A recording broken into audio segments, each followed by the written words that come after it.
পুরান মুসলমান নবীর আশিক বেলাল রাদিয়াল্লাহু আনহু নবীজির ইন্তেকাল হবে মসজিদে নববীতে বর্তমানে যেখানে রওজা শরীফ এটাই ছিল আমার নবীর রওজা মুবারক।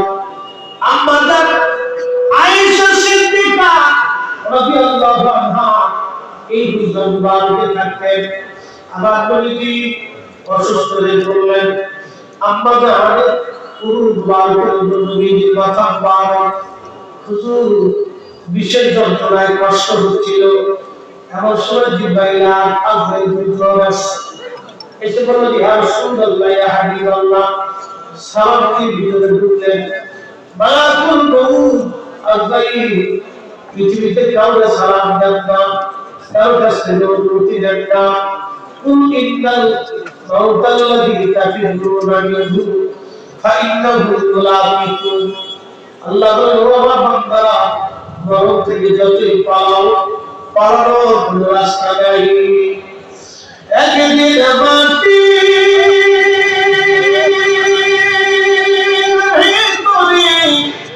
হবে ঘরে গোলাম কেন বন্ধ দালান গোলাম কেন বন্ধ দালান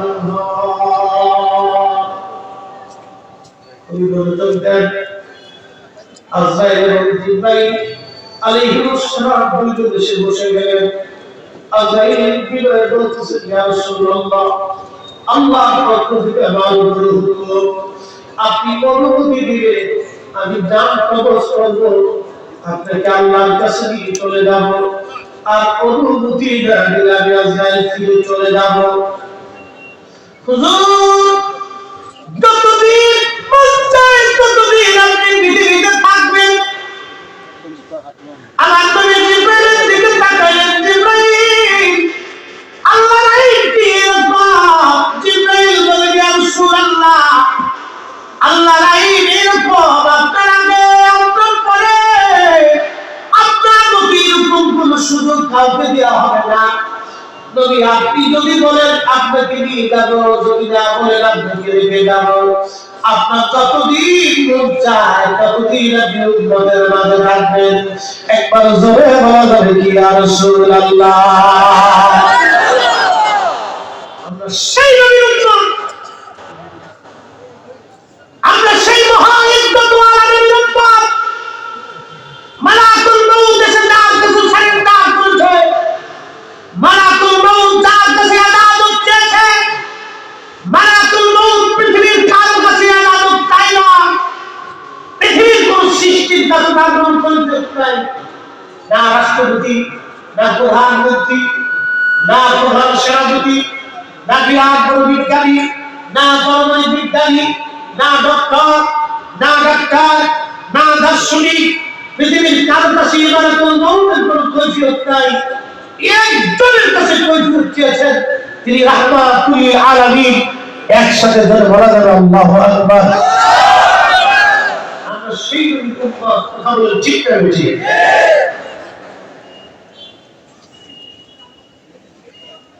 জিবরাইল দেখে হুজুর আল্লাহর আইন হুকুম।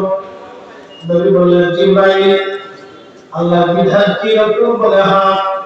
তখন জিবরাইল ডাকলেন ইয়া রাসূলুল্লাহ তবে আপনার মাসুক, আপনার আল্লাহ আপনার দিদারে আগ্রহী হয়ে আসবে। আপনার মাসুক, আপনার মালিক, আপনার আল্লাহ আপনার দিদারে আগ্রহী হয়ে আসবে। আল্লাহ নবীর আজ্ঞাতে আজরাইল আর দেরি করো না, আমাকে নিয়ে চলে যাও, আমি আর দুনিয়াতে থাকবো না। আজরাইল আলাইহিস সালাম জান প্রবেশ করলেন, আমার পরিবার ইন্তেকাল হয়ে গেল। সারা মদিনায় কাঁদতাম নবীটাই ওমরের মতো স্বামী পাগল করা হয়ে গেছে।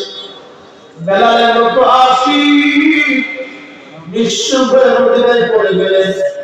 নবীর ইন্তেকালের পর থেকে কোনদিন আর বেলাল রাদিয়াল্লাহু আনহু নাই। আল্লাহর ইমাম কিরমানি শারহে বুখারী উনার শারহে বুখারীর মধ্যে তিনি লিখছেন বেলাল নবীর থেকে গোটা কোনদিন আযান দেন নাই মাত্র দুইটা আযান বেলাল দিয়েছিলেন একটা বাইতুল আকসা আর একটা আযান বেলাল দিয়েছিলেন মদিনাতুল মুনাওয়ারা আর একটা আযান দিল হাসরের মাঠে একসাথে বলা যাবে আল্লাহু আকবার নানা সমস্ত শরীরের শক্তি দিয়ে বলেন আল্লাহু আকবার আযানের প্রয়োজন এতই জটিল এতই কঠিন বেলালের আযানের প্রয়োজন মজবুত ছিল আর সেই কুরআন আছে আগের মতই আবু বকরের মতো পাঠক নেই আদর্শী মুসলিম বাসে আগের মতই ওমর উসমান আলী আদর্শী আজানে রাসূল বাসে আগের মতই আজানে রাসূল বাসে আগের মতই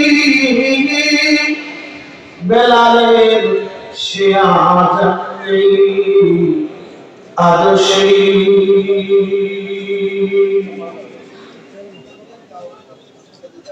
আজান যা বন্ধ করে দিলেন কলেজে রাসূল প্রেমে তুমিলা বাবার যুবক ভাইরা ভালো করে শুনে যায় সন্তান যদি মারা যায় পৃথিবীতে কেউ না কাঁদে মা কাঁদে ছেলের জামা ধরে মা কাঁদে ছেলের বিছানায় বসে মা কাঁদে মা দূর থেকে কবরের পাশে নদীতে বসে বসে মা কাঁদতে থাকে সকালে কাঁদে সন্ধ্যায় কাঁদে রাত্রিবেলাও মা সন্তানের জামা ধরে ধরে কাঁদে তার মানে মা সন্তানের স্মৃতি ভুলতে পারে না বেলাল নবীর স্মৃতি ভুলতে পারতেন না পাগল পারা হয়ে গেলেন বিরহ বেদনা সহ্য করতে না পারে নবীর আশিক আবু বকরকে ডাকতে বললেন আবু বকর আমার বিদায় দেন আমি মদিনার থেকে চলে যাব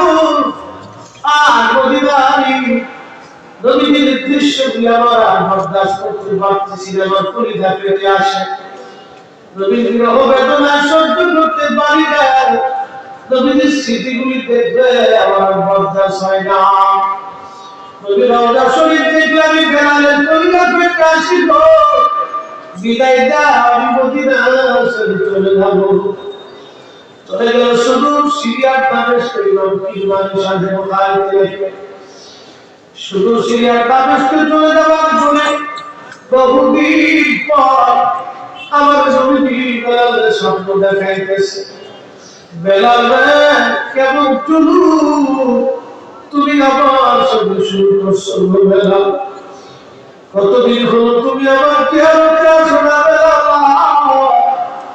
আমি নবীর জিয়ারতে আই বেলালের মতো আশিক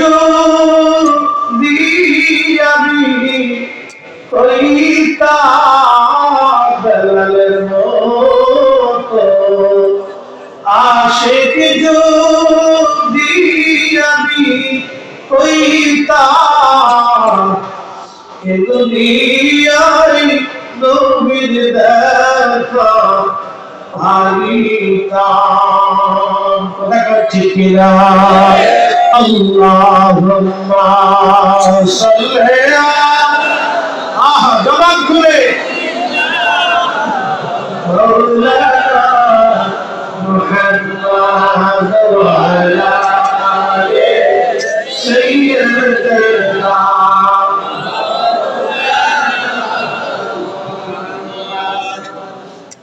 আল্লাহ নবী সামনে দেখা গেলেন একদম সাহাবী কি পরিমাণে নবীকে ভালোবাসা দিয়ে নবী স্বপ্ন দেখে আসে কতদিন হলো তুমি আমার জিয়ারতে আসো আমার দেশে যারা বুকে হাত ধরে নামাজ পড়ে ওরা বলে মক্কায় হজ করার পরে নবীর জিয়ারতের ইরাদা করা বেদাত। নবীর জিয়ারত যদি বেদাত হইতো রে নবীর দুশমন বেলালকে নবীর জিয়ারতের জন্য ডাকতেন না। কি কথা বল ঠিক কি না? বেলালকে কোনদিন নবীর জিয়ারতের জন্য ডাকতেন না। নবীর পাগল ভূত ভেঙে গেল। শুধু সিরিয়া থেকে মদিনা বহু দূরের রাস্তা, বহু পথ অতিক্রম করে বেলাল মদিনাতে আসে। তাহাজ্জুদের সময় পড়ে রওজা শরীফ তখন কাঠের জালি দিয়ে ঘিরে রাখা। রওজা মুবারকের পাশে বসে বসে বেলাল কাঁদে। আর দেখুন হুজুর মুলাহাতি হয়ে গেছে। আপনি আসতে বলেছিলেন আমি আসি।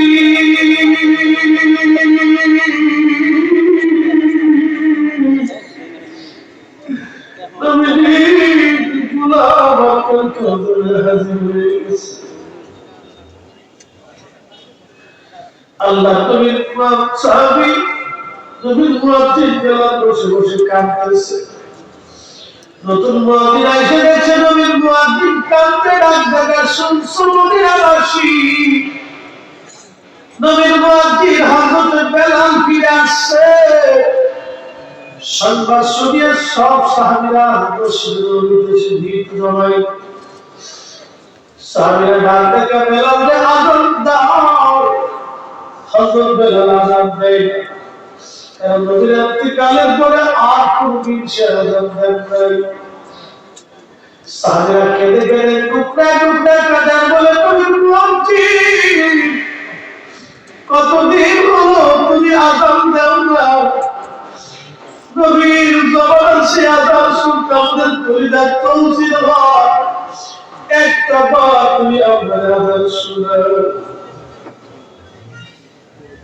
নবীর মুয়াজ্জিন রওজা শরীফ থেকে উঠে না শুধু কাঁদতে বলে সাহাবীরা রে কাকে আযান শোনাবো কে আমার আযানের আযান করবো। সাহাবীরা ইমাম হাসান হুসাইনকে ডেকে নিয়ে আসছে। ইমাম হাসান হুসাইন দেখতে নবীর মতো দেখা যায় তাই ওনাদের রাসূল চেহারা নবীর মতো পেয়েছিলেন দুই ভাই। ইমাম হাসান আর হুসাইন যখন আসছে নবীর আশিক বেলাল রওজা শরীফ থেকে উঠে ইমাম হাসানের বুকের মধ্যে মাথাটা কাঁদে। ইমাম হুসাইনের বুকের মধ্যে মাথাটা কাঁদে। ইমাম হাসান কাঁদতে বলল দাদার মুয়াজ্জিন যে লাহান দিয়ে তুমি দাদার আযান শুনাইতা আজকে বিদায় দিয়া আপনার সে আযান শুনাইয়া যাও। হযরত বেলাল দৌড়ে গেছে। ইমাম হাসান আর হুসাইন আযান শুনতে চায়। আল্লাহর রাসূলের তৌহিদ আমার নবীর নাতি আযান শুনতে চায়।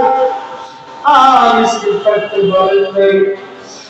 দৌড়ে এসে মহিলার সাথ বড় ডাক্তার করতে মহিলার সাথের উপরে দাঁড়িয়ে বেলাল আযান দিতে সাথের উপরে দাঁড়ায় গেলেন। দাঁড়ায় যখন কাঁদতে যান আল্লাহু আকবার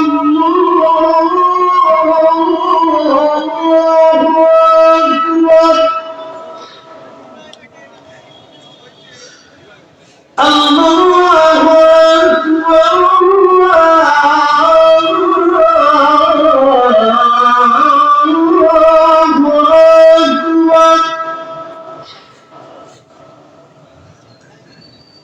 أشهد أن لا إله إلا الله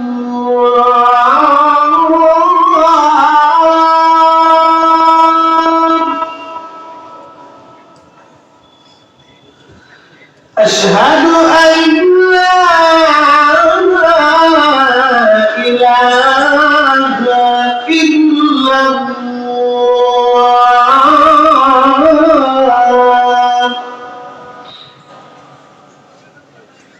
আজানের সুমধুর সুর সারা মদিনার রোদে রোদে ছড়াই গেল। সারা মদিনার রোদে যখন ছড়াই গেছে, মদিনার ঘর থেকে সমস্ত সাহাবী, বৃদ্ধ বনিতা, ছোট শিশু আর মহিলারা ঘর থেকে বের হয়ে দৌড়াচ্ছি। নবী বুঝি ফিরে আসছে, নবী বুঝি ফিরে আসছে, নবী বুঝি আসছে। হায় হায় হায়, নবী বুঝি ফিরে আসছে রে, নবী কি ফিরে আসছে রে।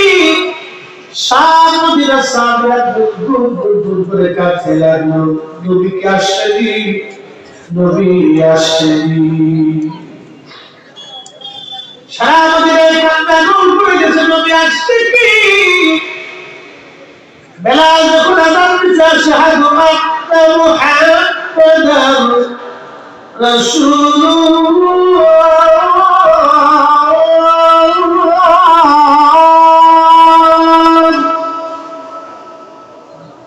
ঠিক পৃথিবীতে কারো আযানে কোনদিন পৃথিবী কাঁপে না,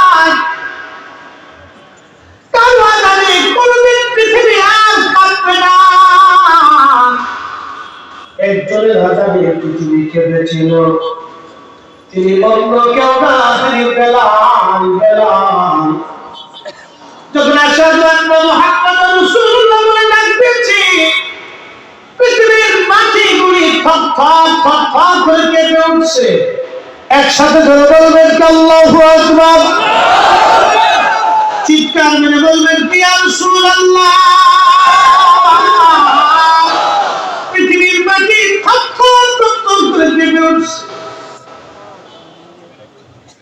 আযানের ফয়েজ এতই মজবুত, এতই কঠিন, পৃথিবীর মাটি থর থর থর থর করে কেঁপে উঠছে। আহা, কঠিন আযান, বেলাল পড়ে গেলেন। হুশ মিলাস রওজা শরীফে বসে বসে কাঁদতেন, বলে নবী তো আযান দিয়েছিলাম, আপনি আসেন নাই। আপনি আসতে বলেছিলেন গোলাম হাজী, আর কোনদিন আমি আযান দেব না। চলে গেলে কোনদিন আযান দেন নাই। আর একটা আযান বাইতুল আকসা বেলাল দিয়েছিল, বাইতুল আকসা দিন দখল হয়। হযরত ওমরের আমলে ওমর আর আবু দারদা সাহাবায়ে বহু লোক বলে বেলাল একটা আযান তুই বাইতুল আকসায় যাও। বেলাল একদিন দাঁড়াইয়া বাইতুল আকসায় যখন আযান দিয়েছিলেন, ওইদিন হাজার হাজার খ্রিস্টানরা চোখের পানি ফেলে কেঁদেছিল। মুসলমানরা ঘরে ঘরে চিৎকার করছিল আল্লাহু আকবার, যাদের অন্তরে এসেছিল সুর।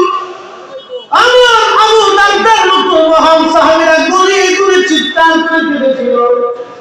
এতই পরিণত।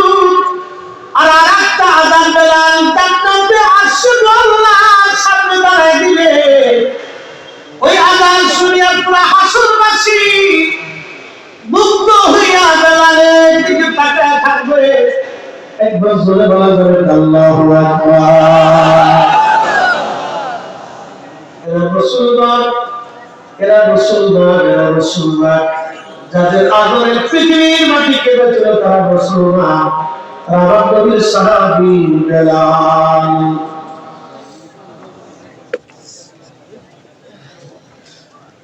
সাহাবীরা এইভাবে নবীকে ভালোবাসছে, পৃথিবীতে উদাহরণ রেখে গেছে, পৃথিবীর মাটি পর্যন্ত তাদের আদরে কাঁপে। আল্লাহু আকবার। আমার মুসলমান আমাদের ফুলজুতা হারায় ফেলছি, শুধু গোটার কারণে, অপরাধের কারণে। আজকে থেকে পথ করে যাবো, নিয়ত করে যাবো, আল্লাহ আইন নবীর সূত্র তরিকা মেনে মেনে চলবো। আল্লাহ তৌফিক দিক সকলে বলে আমিন। একটু জিকির করি লা ইলাহা ইল্লাল্লাহ। চায় না, ওইখানে একটা গাছ আছে, এই গাছের নিচে দাঁড়িয়ে মুহাম্মদ ইবনে হারুন সবার প্রতি নামাজ পড়তেছে। হযরত মালিক ইবনে দিনার রাহমাতুল্লাহি আলাইহি ওইখানে চলে গেলেন। যাওয়ার পর দেখেন একজন আল্লাহর বান্দার ডান হাত নাই, ডান হাত কাটা, এবং সে গাছের নিচে নামাজে বসাইবা খুব ধীর স্থির ভাবে সে নামাজ পড়তেছে।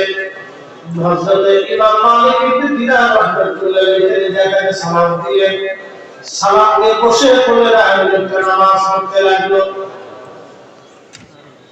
মালিক ইবনে দিনার নামাজ শেষ করার পরে মুহাম্মদ ইবনে হারুন সবার প্রতি ডাক দিয়ে বলেন, আপনি কে? আপনার পরিচয় কি? আমার নাম মালিক ইবনে দিনার। বলে, আপনার নাম মালিক ইবনে দিনার, আপনার নাম শুনেছি, আপনি অনেক পরোপকার আল্লাহর, আপনি জাহিদ, ইরাকের জাহিদ, দুনিয়ার একজন মানুষ। মালিক ইবনে দিনার ডাক দিয়ে মুহাম্মদ ইবনে সবার প্রতি তোমার একটা সংবাদ দেওয়ার জন্য আমি আজকে আসছি। বলে, হুজুর কি সংবাদ আপনি বলে দেন। মালিক ইবনে দিনার ডাকতে বলতেছে, আল্লাহর বান্দা, আমি আর সবচেয়ে ভিতরে আমার আল্লাহ আমাকে জানাইছে মক্কা নগরে সবার হজ কবুল হয়েছে, কিন্তু তোমার হজ আল্লাহ কবুল করে নাই। সবাই আল্লাহ পাক করছে, কিন্তু তোমার জীবনের গুনাহ আল্লাহ মাফ করে নাই। মুহাম্মদ ইবনে হারুন সর্বপ্রতি চোখে পড়ছে যে কাদার হুজুর, শুধু আপনি না, আজকে 40 বছরে 40 জন আব্দাল এসে আমাকে সংবাদ দিয়ে গেছে সবার হজ কবুল হয়, কিন্তু আমারটা হয় না। সবাই মাফ করা হয়, কিন্তু আমার জীবনের গুনাহ মাফ হয় না। 40 বছর ধরে আমাকে 40 জন আব্দাল সংবাদ দিয়ে গেছে সবার হজ কবুল হয়, কিন্তু আমারটা হয় না। সবাই মাফ করা হয়, কিন্তু আমার মাফ করা হয় না। চিন্তায় পড়ে গেলেন মালিক ইবনে দিনার।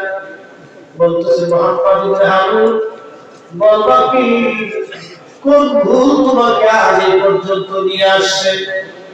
মালিক ইবনে দিনার তখন শুনতেছিলেন মুহাম্মদ ইবনে হারুন কান দেয়া বলে, জীবনে একটা ভুল আমাকে এই পর্যন্ত নিয়ে আসছে।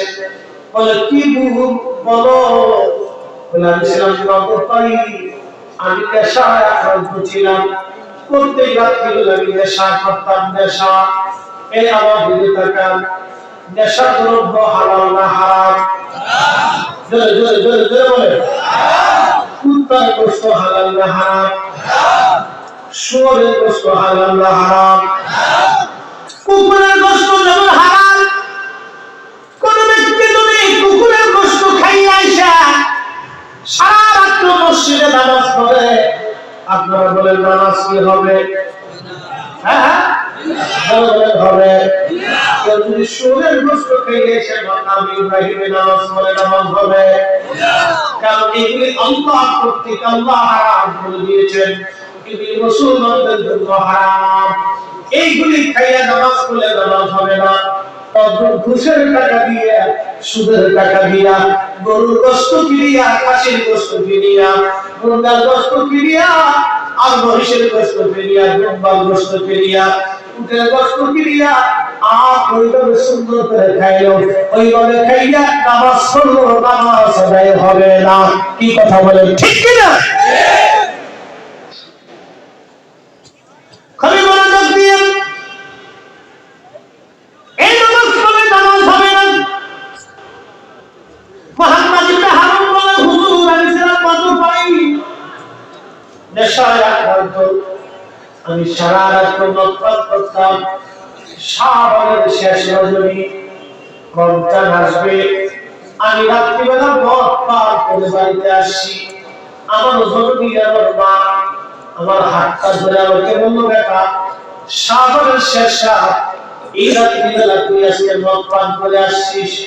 কত মানুষ মাহে রমজানের জন্য প্রস্তুতি দেয়, তুই প্রস্তুতি দেয়নি, মদ পান করে আসছিস। বেটা, কত ছেলে বলে ভাই তুই কি করতে পারিস না। আমার মা যখন এই কথা বলছে, আল্লাহ বলি মালিক ইবনে দিনার আমার ওই নেশাগ্রস্ত অবস্থায় আমার মাথায় রাগ উঠে আসলো। যখন রাগ উঠে আসছে তখন আমি আমার মার মুখের মধ্যে ঘুষি মেরে দিলাম। আমি আমার মাকে মারতে লাগলাম, মাকে পিটাইতে লাগলাম। আমার মা আমাকে আরো মুখের মধ্যে করতে লাগলে। ঠিক তখন আমি আমার মাকে জাপটে ধরে নিয়ে আমি আগুনের মধ্যে মারে ফেলে দিলাম। উনুনে চুলার মধ্যে মারে আগুনের মধ্যে ফেলে দিলাম। ও মুহাম্মদ ইবনে হারুন সাল্লাল্লাহু মালিক ইবনে দিনার ডাক্তার করছো কি?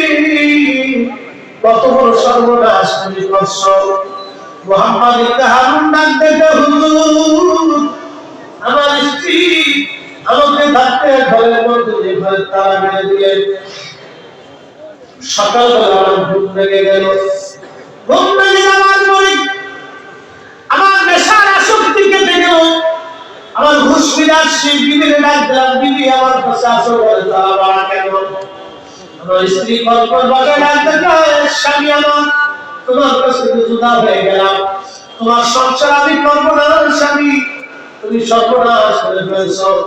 বলে তুমি সর্বনাশ? বলে সর্বনাশ হলো এই যে তুমি কালকে রাত্রিবেলা আমার শাশুড়ি মাকে, তোমার মাকে হত্যা করছো আগুনের মধ্যে ফেলাইয়া।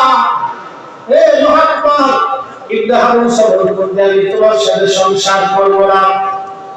তখন আল্লাহর বান্দা ডাকতে বলতেন, আমি খুব চিন্তায় পেরেশান হয়ে দরজা ভাঙা বাইরে এসে দেখলাম টিভি উড়ে তোমার ফেলাইয়া আগুনের মধ্যে পড়ে মারে পারছি। হুজুর আমার জীবন বরবাদি করে ফেললাম। আমি পাগল পারা হয়ে গেছি। দিদির হাতে মারে মেরে ফেললাম। হায় হায় হায় করছি কি আমি? আমার ভুলের ক্ষমা কি হবে? বিশ্বাস করেন আমার তখন 8,000 স্বর্ণমুদ্রা ছিল। 8,000 বর্তমানে 800 কোটি টাকা হবে। 8,000 স্বর্ণমুদ্রা বর্তমানে 800 কোটি। বলতেছে নতুন এই 8,000 স্বর্ণমুদ্রা আমি যখন আল্লাহর রাস্তায় দান করে দিলাম, আমার পালক আশীর্বাদ ছিল, এই পালক আশীর্বাদ আজাদ করে দিলাম। আর আমার স্ত্রীকে তালাক দিলাম। আমি নিজে সমস্ত সম্পদ আল্লাহর রাস্তায় দান করলাম। যদি আল্লাহ মাফ করে দেয়, আল্লাহর ওলি ডান হাত থেকে নিজের বাম হাত দিয়ে আমি কোরআনের কুরআন চেপে ফেললাম। যেই হাতে মাকে ধরছিলাম আমার একটাই চিন্তা, যে হাতে মারে মারছি ওই হাত আমি দুনিয়াতে রাখবো না। ওই হাতটাও কেটে ফেললাম। আপনি দেখেন আমার একটা হাত নাই, হাত কেটে ফেলে তওবা করলাম। হুজুর তারপর আমার পছন্দ হয় নাই। সবকিছু পালাইয়া কাবাতুল মুকাররমায় মাকামে ইব্রাহিমে 40টা বছর কাটাইতেছি। 40 বছরে 40 বার হজ করছি। 40 বছরে 40 বছরে রাতে মাকামে ইব্রাহিমে নামাজ পড়ি। আল্লাহর কাবা শরীফ ধরে ধরে আমি কান্দি, যদি আল্লাহ মাফ করে। 40 বছর ধরে মাকামে ইব্রাহিমে আমি কান্দি। 40 বছর আমার দোয়া কবুল হয় না। 40 বছর আমার হজ কবুল হয় না। 40 বছর ধরে আল্লাহ নিষিদ্ধ টাইম ব্যতীত আমি রোজা রাখতেছি। 40 বছর আল্লাহ আমাকে মাফ করে নাই। 40 বছর ধরে আমি 40 দিন পর পর পেট করে খাবার খাই। বাকি দিনগুলি কোন রকম খেজুরের সামর্থ্য খাবার খেয়ে বেঁচে থাকি। আল্লাহ বলি 40টা বছর ধরে আল্লাহর কাছে মাফ চাই, আমার আল্লাহ আমাকে মাফ করে না। সদর করতে কাঁদার বলে হুজুর 40 বছর কি আল্লাহ আমাকে ক্ষমা করবে না? মালিক ইবনে দিনার মুখের ভিতরে হাত দিয়ে কাঁদার বলে আল্লাহর বান্দা করছো কি? নিজের মানে আগুনের মতন পড়িয়া তুমি আল্লাহর ক্ষমা চাও। আল্লাহ তোরে মাফ করবে না, আল্লাহ তোরে ক্ষমা করবে না। এই কথা বলার পরে সমর্পণটি আল্লাহ দরবারে হাত ধরে দিয়েছে। আল্লাহ 40টা বছর ধরে আমি পাপের জন্য ক্ষমা চাই মালিক, হে বিপদগ্রস্তকারী মুসিবত দূরকারী তওবা কবুলকারী আল্লাহ, 40টা বছর ধরে আমি তোমার কাছে ক্ষমা চাই, 40 বছর ধরে সব চাই আল্লাহ, আপনি দয়া করে আপনি আমাকে মাফ করে দেন গো আল্লাহ। রব্বুল আলামিন তোমার দরজা থেকে তুমি যদি ফিরাও আমরা কার দরজায় যাব আল্লাহ, তোমার দস্তর থেকে যদি ফিরাও আমরা কোন দরজায় হাত বাড়াবো আল্লাহ। এইভাবে মালিক ইবনে দিনার উনি চলে গেলেন, সমর্পণে বসে বসে কাঁদতেছেন, আল্লাহ তোমার দরজা থেকে যদি ফিরাও আমি কার কাছে যাব, উন্নয় করে কাঁদতেছে। মালিক ইবনে দিনার রাত্রিবেলা ঘুমায়, স্বপ্নে আল্লাহ ডাক দিলেন, এ মালিক কেন তুমি আল্লাহর রহমত থেকে জুদা করতে বলছে বান্দাকে? একসাথে বলবেন আল্লাহু আকবার। স্বপ্ন দেখতেছে আল্লাহ নবী আসছে, মাকরাবি ফি মানামি ফাতাজাল্লাহ, যে নবীকে স্বপ্ন দেখলো আমার মালিক আমার আল্লাহ আমার আল্লাহ রাসূল ডাকতে বলতেছেন, যে নবীকে স্বপ্ন দেখলো সে বাস্তবে নবী দেখছেন। আমার নবী নিজে আসছে, ছবি আসে নাই, নবী নিজে আসছে, ছবি আসে নাই। একবার জোরে বলা যাবে আল্লাহু আকবার। নবী আসে, কে আছে? বলে বলতে হবে কে আছে? নবী কি এখন আসেনি? কথা বলেন, নবী আসে? বিশ্বাস আছে? মান রাআনি ফিল মানামি ফাতাজাল্লাহ, যে স্বপ্নে নবীকে দেখলো বাস্তবে সে নবীকেই দেখছে। রাসূল নিজে আসে, ছবি আসে না, নবী নিজে আসে, ছবি আসে না, আল্লাহ নবী নিজে আসে। মালিক ইবনে দিনার স্বপ্ন দেখতেছে, আল্লাহ রাসূল তসবিহ করছে, নবী আয়েশা ধমক দিয়ে বলতেছে, মালিক তোমাকে আল্লাহর রহমত থেকে বান্দাকে জুদা করতে কে হুকুম দিয়েছে? তুমি যে বললা যে দোয়া কবুল হবে না, তোরে আল্লাহ মাফ করবে না, কোথায় পাইছো তুমি? কে শিখিয়েছে তোমাকে? আমার মুসলিম সমাজে একদল বের হয়ে গেছে, তারা দোয়া মানে কি কথা বলে ঠিক কি না?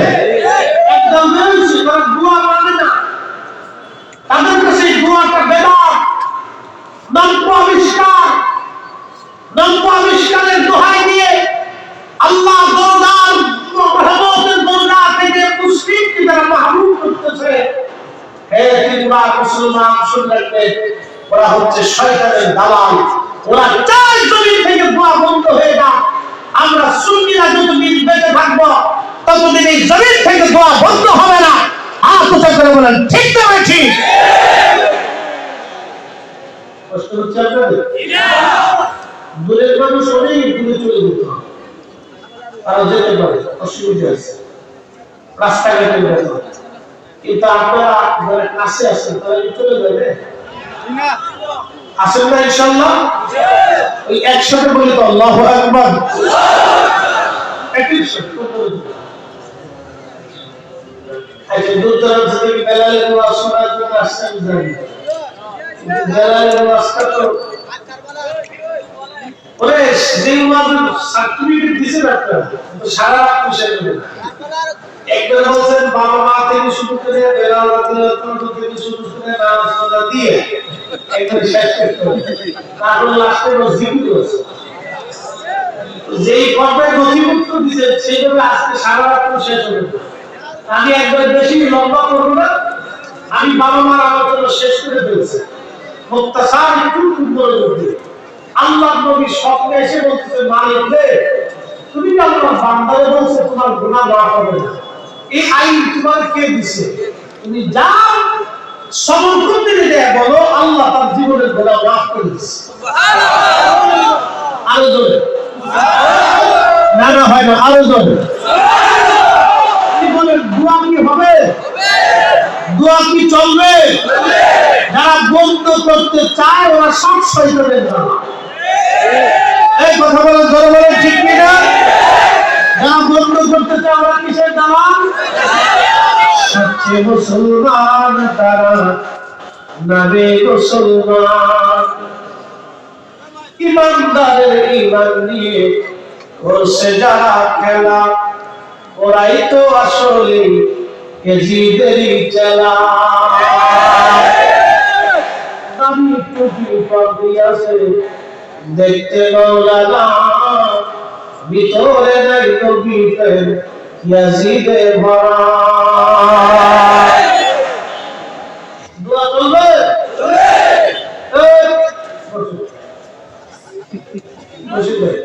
বসেন বসেন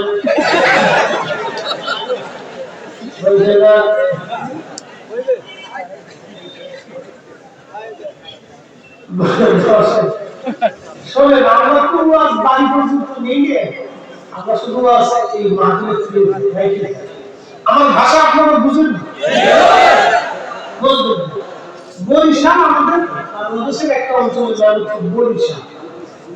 বরিশাল আমাদের ফরিদপুরে একটা গ্রামের নাম আছে মুরাদা, আর একটা গ্রামের নাম আছে শালপুর। 10,000 কয়টা? মুরাদা আর 10,000। মুরাদার থেকে একজনের বউ পাওয়া গেছে 10,000 দিনা, সে অনেক আগে। এবার থানা দিয়ে আমাদের বাংলাদেশের মামলা, আপনাদের তো এই এটা কি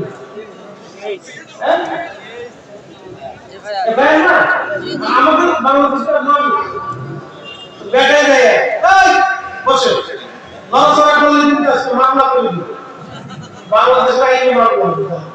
বসে এই লোকেদের মামলা লিখতে সামনে কে বুড়াদা থেকে বউ পালাইছে 10,000,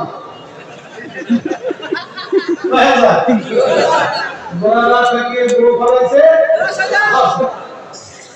তারও ব্যবসা বুঝতে আমরা না বুঝতে তো ছাত্র বুঝেই পেরেছি। গোড়াদা থেকে বউ বানাইছে 10,000, আপনি লিখতেন গোড়াদা থেকে বউ বানাইছে 10,000। তার ব্যাপার কিন্তু বুঝতে পারছি না আমি তো বউ তো আনারটাই গেছে, আপনার তো কম গেছে। আপনি দেখেন গোড়াদা থেকে বউ বানাইছে 10,000, তার ব্যাপার ভাব বেটা একদিন আমি যদি 10,000 বউ চলে গেল কেউ দেখে না।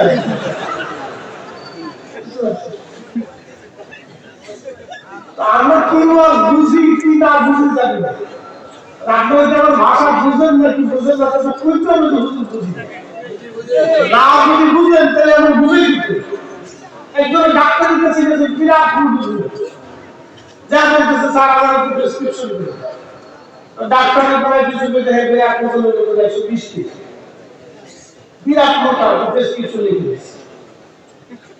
তো চেম্বার থেকে বেরিয়ে আবার চেম্বারে ঢুকে স্যার বুঝি বলে কি বুঝলেন? আপনি লেখছেন সকালে 2 রুটি, দুপুরে 2 রুটি, রাতে 2 রুটি, তো বুঝলেন না? আমি সকালবেলা নাস্তা করি 12টা রুটি, আমি যে 2 রুটি খাবো 12টা খাওয়ার আগে খাবো না, 12টা খাওয়ার পরে খাবো। আমার মাধ্যমে এমনি বুঝতে পারছি, আমি তো তাল বইতেছি একসাথে বলে তো আল্লাহু আকবার। একটা নতুন উঠে কিন্তু আমি একবারে অপমান করি, মাটির ভিতর থেকে উঠে যায়, এটা চরম দিয়া দেয়, এটা আদরের খেলা। এখন আমি সময় দিচ্ছি কারণ অনেক দূর থেকে লোক আসছে, বহু দূর থেকে কেউ এসে আমার পেটে লেগেছে, কেউ এসে এই সুন্দরের আধা ঘন্টা সুর শুনে চলে যাবে, বিরাট বড় ব্যস্ততা। বুঝতে পারছেন? কারণ অফিসার বলতেছে আমি বুঝি, এই জন্য এখন যদি কেউ উঠে তাহলে কিন্তু আমি মামলা করি, একবার আল্লাহ দরবারে মামলা হবে। একটা লোক উঠবেন না, আমার 20 মিনিট সময় দেবে, আর লম্বা কথা না, 20টা মিনিট সময় দেবেন, বেলালের রস করতে দিয়েছে, একটু স্থিরতার সাথে বুঝতে হবে। আল্লাহ কবুল করুন, সকলে বলেন আমিন। একটু দোষে বলেন আল্লাহু আকবার।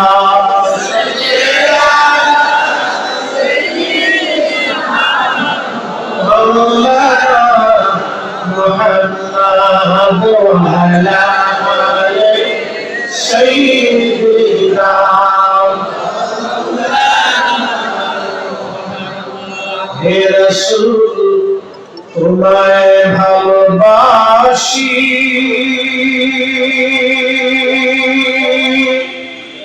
অন্তরে শুধু মুখে নয় জান্নাতের আশা নয় হে রাসূল জাহান্নাম কেউ ধরি না হে রাসূল তোমায় ভালোবাসি অন্তরে শুধু মুখে নয় জান্নাতের আশা নয় হে রাসূল জাহান্নাম কেউ ধরি না তোমায় পাওয়ার আশায় মনসুতে যাই মদিনায় তোমায় পাওয়ার আশায় মনসুতে যাই মদিনায় এ আশিক দিদার দাও না আজ দূরে থাকিও না হে রাসূল তোমায় ভালোবাসি অন্তরে শুধু মুখে নয় জান্নাতের আশা নয় হে রাসূল জাহান্নাম কেউ ধরি না